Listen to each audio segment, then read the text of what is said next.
The public is conditioned to watch the sky for missiles. They see an asset like the RQ-170 over Venezuela and interpret it as the apex of power projection. This is a fundamental misreading of the strategic landscape. The kinetic threat is a distraction, designed to focus attention on hardware we can see. The real war, the one that poses a systemic risk to U.S. solvency, is silent.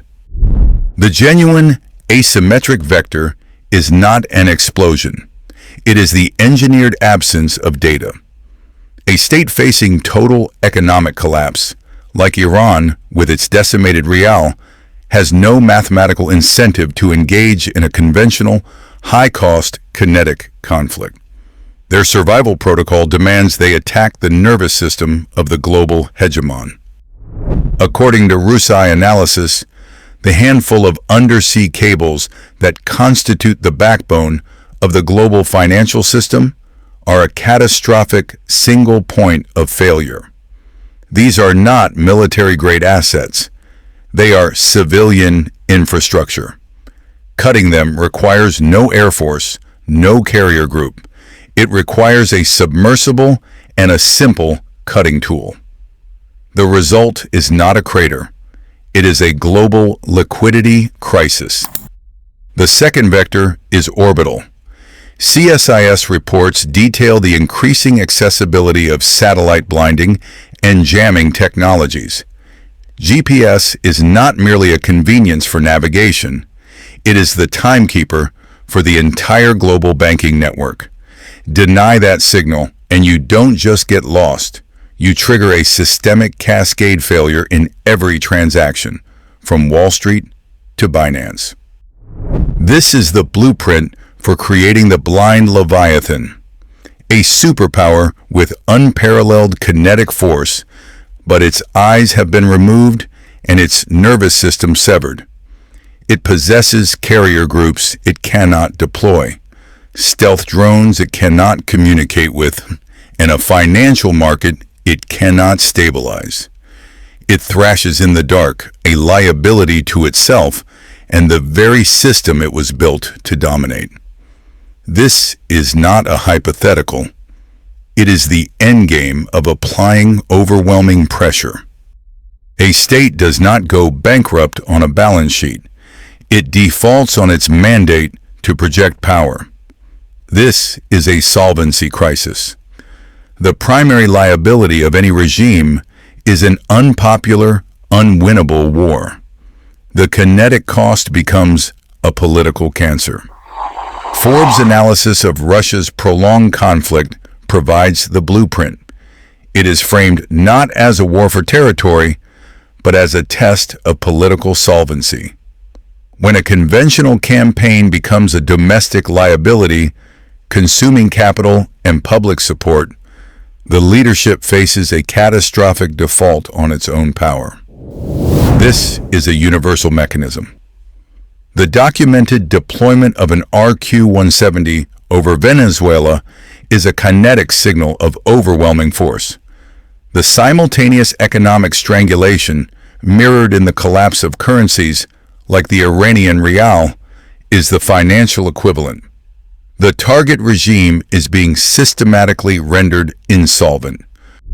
A leadership facing this dual-front liquidation has zero mathematical incentive to de-escalate. Their survival protocol demands a pivot. They cannot afford our hardware, so they are forced to find a different vector. This isn't a choice. It's a launch-on-warning response to their own political annihilation. Their weakness forces this pivot. It makes attacking our systemic dependencies the only viable strategy.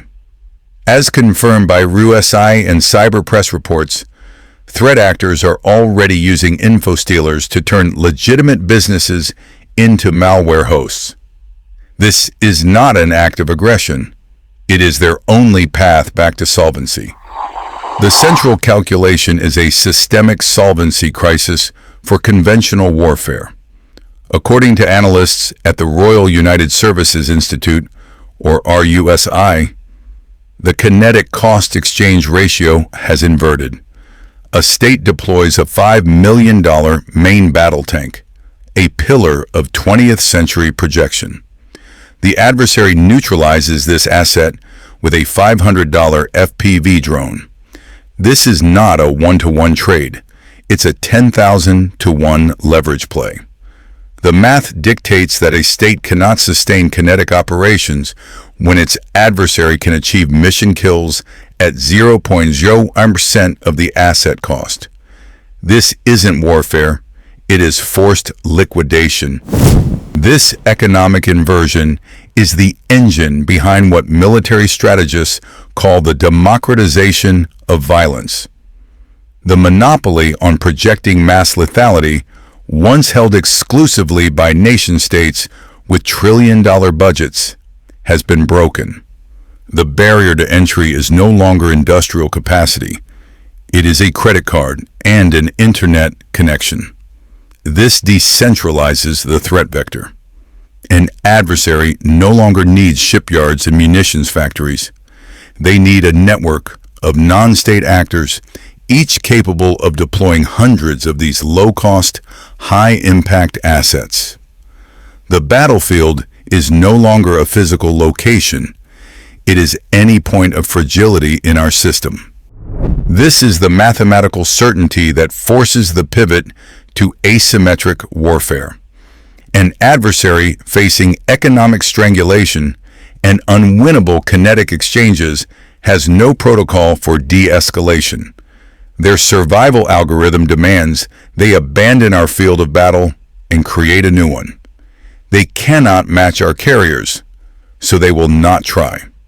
They will apply the 10,000-to-1 leverage model to our unprotected civilian infrastructure. The same logic that pits a $500 drone against a $5 million tank is used to pit a crypto laundering network against the SWIFT system, or an info stealer against a legitimate U.S. business. It is the blueprint for systemic liability. The deployment of kinetic assets like the RQ-170 over Venezuela is a deliberate signal. It is designed for public consumption, projecting conventional dominance. But the actual theater of operations is not where the drone lands. The real battlefield is where the counterattack is staged. A state facing systemic annihilation, such as Iran witnessing the terminal collapse of its rial, has a survival protocol that precludes direct confrontation.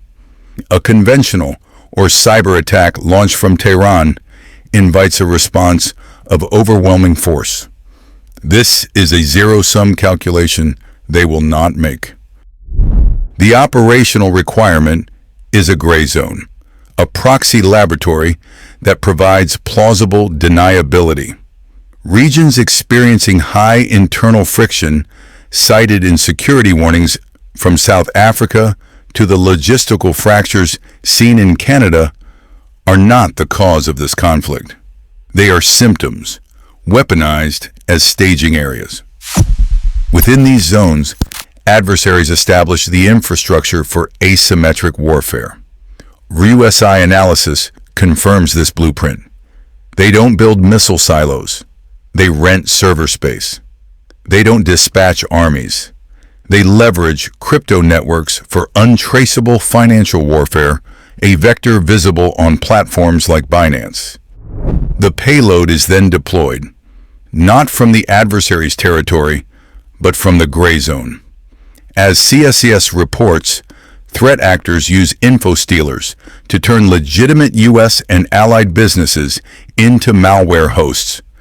Your local logistics company becomes an unwitting launchpad for a financial attack, triggered by a proxy thousands of miles away. This is the mathematical certainty of the strategy. The gray zone transforms an adversary's kinetic weakness into a systemic strength. By pushing them to the breaking point, we don't eliminate them. We force them to become a direct liability to the global financial and digital architecture we depend on. The protocol to prevent nuclear annihilation is termed Launch on Warning. It is a mathematical fail-safe from the Cold War. If incoming hostile missiles are detected, you do not wait for impact. You launch your own arsenal before your silos are turned to glass. It is a zero-sum, survival-based calculation. This entire protocol rests on one fragile assumption: the integrity of the signal. The doctrine assumes the radar data is pure. But what happens when the vector of attack is not kinetic, but digital? According to CSIS, an adversary facing economic and military annihilation has no incentive to engage in a symmetric fight. They cannot destroy the radar dish, but they can blind it with a cyber attack. Threat actors, as documented by Cyberpress, are already turning legitimate U.S. businesses into malware hosts. The same InfoStealer technology can be weaponized to introduce signal degradation into our early warning systems. This creates the fog of digital war. The commander in the bunker now faces a forced choice dilemma. The screens are black. Is it a system glitch? Or are the missiles already in the air, their own launch having blinded his sensors? The decision window is measured in minutes. The protocol demands a launch based on the last valid signal. He is forced to launch out of fear. This is the asymmetric leverage. The adversary doesn't need to fire a missile. They only need to create the digital ghost of one, forcing the dominant power to contemplate a solvency crisis of its own making. The attack isn't on our hardware, it is on our decision-making protocol itself. The mathematical endpoint of the current pressure doctrine is not negotiation. It is a launch-on-warning protocol for systemic reprisal. When a state's solvency is targeted, as seen with the real's collapse, and its sovereignty is tested by kinetic assets like the RQ-170, its response matrix shrinks to a single variable: asymmetric attack against the aggressor's critical dependencies. The vector will not be a naval asset, it will be a piece of code. CSIS reports confirm threat actors are leveraging InfoStealers to weaponize legitimate U.S. businesses, turning their trusted digital infrastructure into malware hosts. The adversary does not need to build a weapon.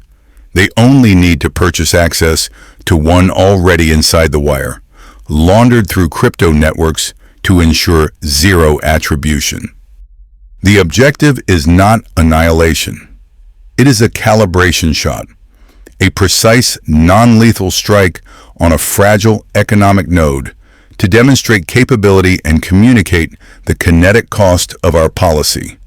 The target must be symbolic, causing maximum economic disruption with minimum physical destruction, creating a solvency crisis that cannot be ignored but is too ambiguous to justify a conventional military escalation. Within the next 12 months, anticipate a 48-hour shutdown of a Tier 1 U.S. maritime port's logistics and crane operating network. The event will be attributed to a sophisticated ransomware group demanding an exorbitant fee. It will not be ransomware. It will be the receipt for a policy of overwhelming force.